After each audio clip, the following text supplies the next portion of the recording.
ಹೇಗಿದ್ರೆ ಎಲ್ಲರಿಗೂ ನಮ್ಮ ಒಂದು ಯೂಟ್ಯೂಬ್ ಚಾನಲ್ಗೆ ಸುಸ್ವಾಗತ.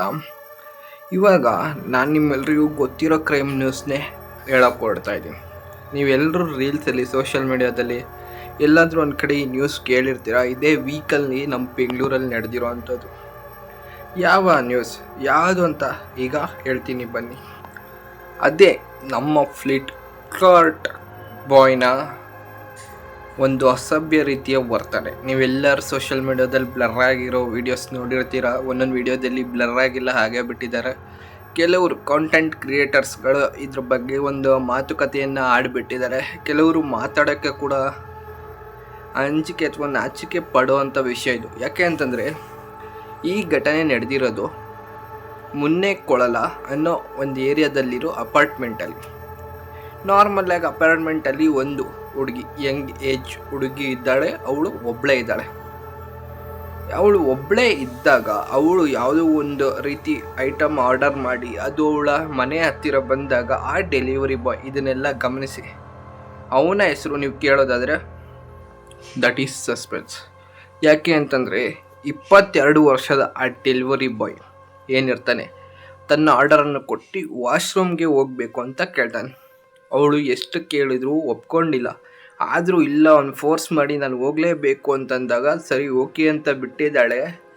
ಅವನು ಹೋಗಿದ್ದು ಒಂದು ಹಾವಭಾವ ನೋಡಿ ಅವಳಿಗೆ ಯಾಕೋ ಡೌಟ್ ಬಂದು ವಿಡಿಯೋ ರೆಕಾರ್ಡಿಂಗ್ ಅನ್ನೋದು ಸ್ಟಾರ್ಟ್ ಮಾಡ್ತಾಳೆ.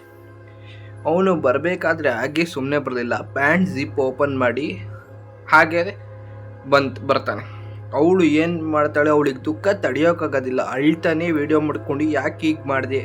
ಅವಳು ಇಂಗ್ಲೀಷಲ್ಲಿ ಕೇಳ್ತಿರ್ತಾಳೆ, ವೈ ಯು ಡು ದಿಸ್ ಅಂತ. ಅವನು ಲಿಫ್ಟಲ್ಲಿ ಹೋಗೋ ಪ್ರಯತ್ನ ಮಾಡ್ತಾನೆ, ಚಪ್ಪಲಿ ಹಾಕ್ಕೊಂಡು. ಅವಳು ಲಿಫ್ಟ್ ಅಡ್ಡ ಹಾಕೋದ್ರಿಂದ ಸೆನ್ಸರ್ ಅಲ್ವಾ, ಲಿಫ್ಟ್ ಹೋಗೋಲ್ಲ. ತದನಂತರ ಅವನು ಮೆಟ್ಲಿಂದ ಜೋರಾಗಿ ಇಳಿದು ಓಡೋಗ್ತಾನೆ. ಇದೆಲ್ಲ ವಿಡಿಯೋ ರೆಕಾರ್ಡ್ ಮಾಡಿ ಇನ್ಸ್ಟಾಗ್ರಾಮಲ್ಲಂತೂ ಬೆರ್ರಿ ಓಡ್ತಾ ಇದೆ ಈ ವಿಡಿಯೋ. ಅದರಲ್ಲಿ ಎಷ್ಟೋ ಜನ ನೋಡಿರ್ಬೋದು ಆ ವಿಡಿಯೋದಲ್ಲಿ ಹೇಗೆ ಅವನು ತನ್ನ ಒಂದು ಪ್ರೈವೇಟ್ ಪಾರ್ಟನ್ನು ತೋರಿಸಿದ್ದಾನೆ ಅಂತ. ಅದೇ ರೀತಿ ಅದರಿಂದ ಎಚ್ಚರಿಕೆಗೊಂಡ ನಮ್ಮ ಮಾರ್ತಳ್ಳಿ ಪೊಲೀಸವರು ಅವನ್ನ ಹಿಡಿದು ಅವನ ಮೇಲೆ ಆ್ಯಕ್ಷನ್ ಕೂಡ ತಗೊಂಡಿದ್ದಾರೆ. ಭಾರತೀಯ ನ್ಯಾಯ ಸಂಹಿತ ಅನ್ನೋ ಅಂಡರಲ್ಲಿ ಅವನಿಗೆ ಯಾವ ರೀತಿ ಒಂದು ಆ್ಯಕ್ಷನ್ ತಗೋಬೇಕೋ ಈ ಕೇಸಿಗೆ ಎಲ್ಲ ರೀತಿಯಿಂದನೂ ಆ್ಯಕ್ಷನ್ ತಗೊಳ್ಳೋದ್ರಲ್ಲಿ ಮಾರ್ತಳ್ಳಿ ಪೊಲೀಸವರು ಯಶಸ್ವಿಯಾಗಿದ್ದಾರೆ.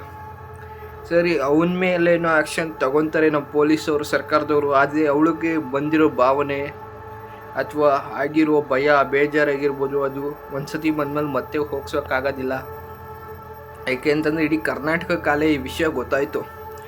ಆದರೂ ಯಾಕೆ ಮತ್ತೆ ಈ ವಿಷಯದ ಬಗ್ಗೆ ಮಾತಾಡ್ತಿದ್ದೀನಿ ಅಂತಂದರೆ ಮತ್ತೆ ಎಚ್ಚರವಾಗಲಿ ನಮ್ಮ ಜನ. ಯಾವ ರೀತಿ ಪರ್ಸನ್ಸ್ಗಳು ಬಂದರೆ ಯಾವ ರೀತಿ ಎಚ್ಚರಿಕೆ ಇರಬೇಕು ಅಂತ ನಮಗೆ ಗೊತ್ತಾಗಲಿ ಅನ್ನೋದಕ್ಕೆ ಮತ್ತೆ ವೀಡಿಯೋ ಮಾಡ್ತಾಯಿದ್ದೀನಿ.